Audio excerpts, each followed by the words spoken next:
Dans ce chapitre, j'aimerais vous montrer comment on développe un algorithme de A à Z.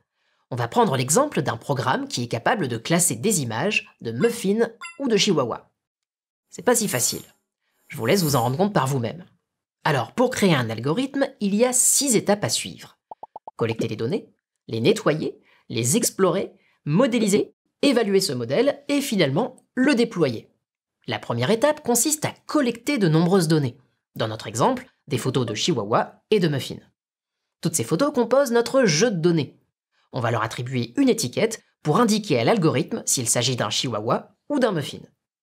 Ensuite, on va nettoyer notre jeu de données. On va par exemple vérifier que le jeu de données contient uniquement des images utiles pour notre programme.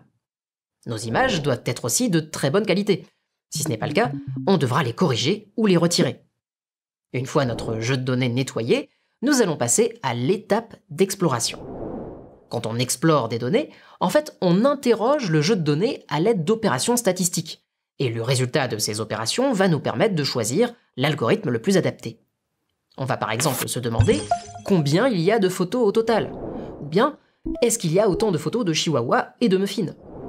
Une fois ces résultats obtenus, on va sélectionner l'algorithme le plus adapté pour classer correctement les images et on va l'entraîner. C'est l'étape de modélisation. Apprentissage supervisé, non supervisé, algorithme de deep learning, vous découvrirez ces différentes techniques dans la suite du cours.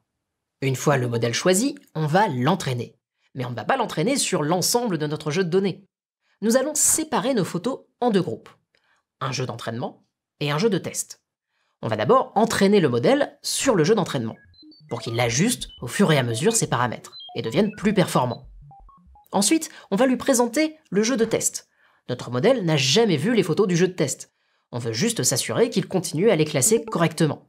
C'est l'étape d'évaluation. Une fois que notre modèle affiche une performance satisfaisante, nous pouvons passer à l'étape suivante, qui est le déploiement. Nous allons pouvoir intégrer notre modèle dans une application mobile par exemple. Bon, on ne risque pas de devenir riche avec une application mobile qui permet de reconnaître des chihuahuas ou des muffins. Mais cet exemple vous a permis de découvrir les différentes étapes de la construction d'un algorithme. Sachez qu'un algorithme est une partie d'un projet d'intelligence artificielle. En pratique, d'autres étapes existent. On vous explique tout ça dans le texte du chapitre.